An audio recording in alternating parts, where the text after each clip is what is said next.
Welcome to Classical Barry Sax channel. Today we're going to be talking about Ferling number 5 and do a tutorial on it and figure out how I learned this piece and some tricks that might help you. Let's get started.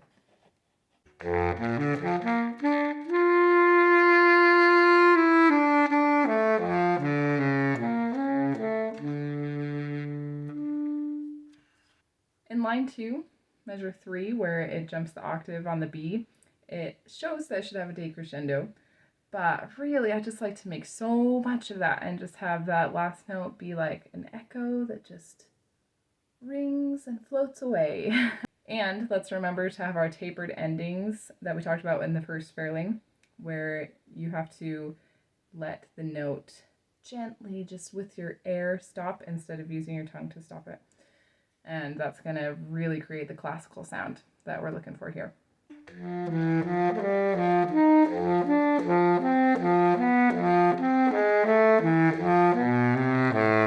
Okay, I want to talk about those slurred jumps that just happened. The C, D, B, D, A, D, G sharp, D. That didn't come out as cleanly as I wanted it to.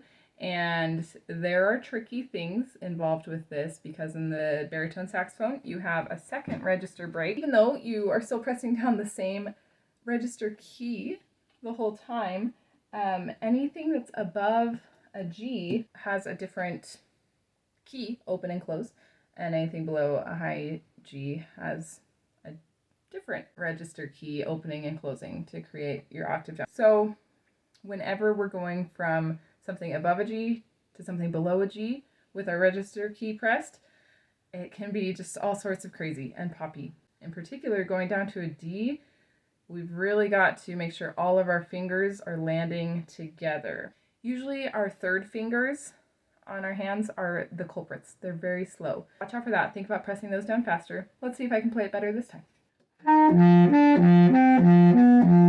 I focused on pressing down my left ring finger a little bit almost before the other ones. Not quite, but thinking about it that way. Thinking about having it be the leading key that's being pressed down, and I think that really helped it sound better that time. Let's keep going.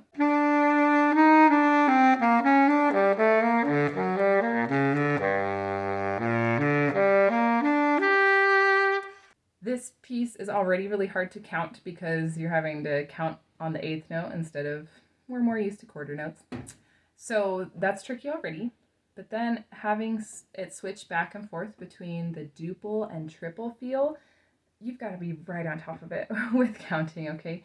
In particular, I think one of the trickier spots is in the 4th line, middle of the 4th line there, where it has the sextuplets. You have to think triplets, and then it switches right back into your duple feel with the 16th notes, okay?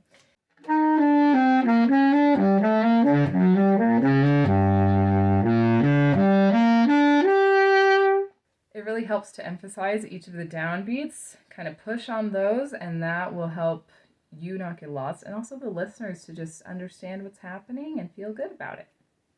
Let's keep going.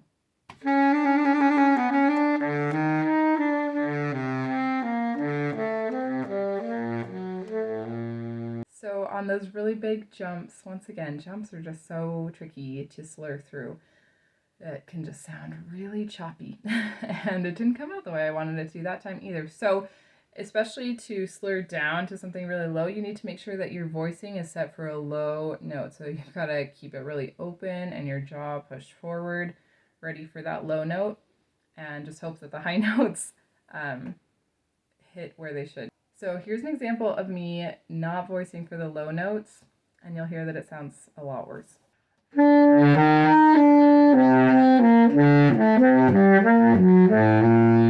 So some of those hardly even went down an octave at all. They just kind of stayed up in the top register, even though I let go of my thumb register key, and that's because I was voicing too high. So now I'm going to try and voice way down low, and let's see if it helps.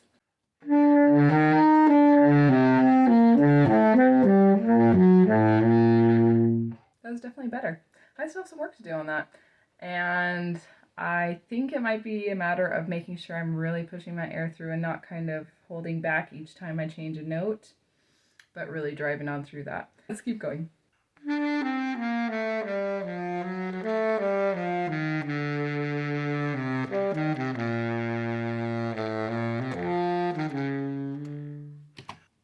Okay, first of all, yes, I flubbed a note there. That was frustrating. But what I really wanted to talk about was, even though right there in that last line, measure 2, it says pianissimo, that's also a very strong agogic accent that needs to have some stress and release, okay? So it does need to be a little bit louder right there than it says. And for sure at pianissimo, have that B just go to nothing. Let's see if I can play it with the correct note this time.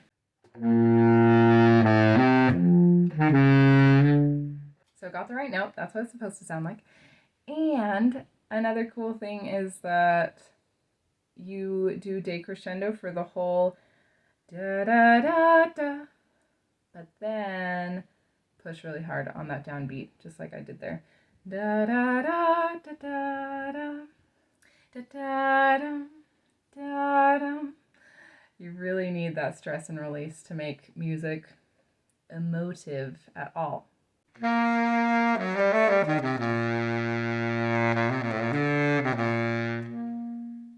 Beautiful end to this piece.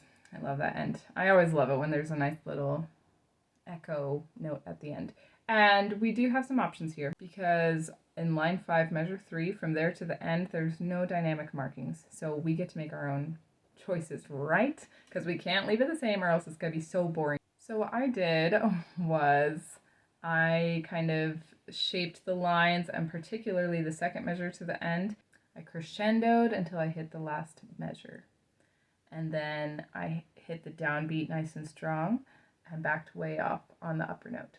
When we have one of those endings where it's got a note and then an octave higher or lower of that same note, that can either be an echo or like a slap, a tag, whatever the correct musical term is for it.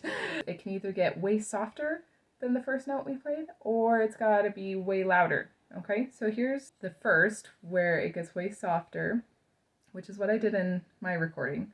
Let me play that for you.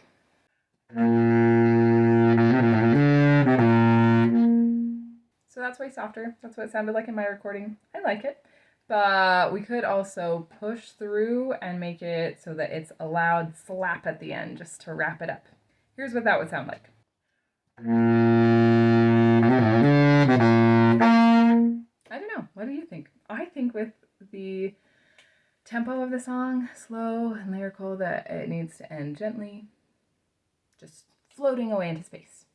But it could be louder. That could be your choice. I hope you enjoyed this tutorial and that you have fun learning Ferling number 5.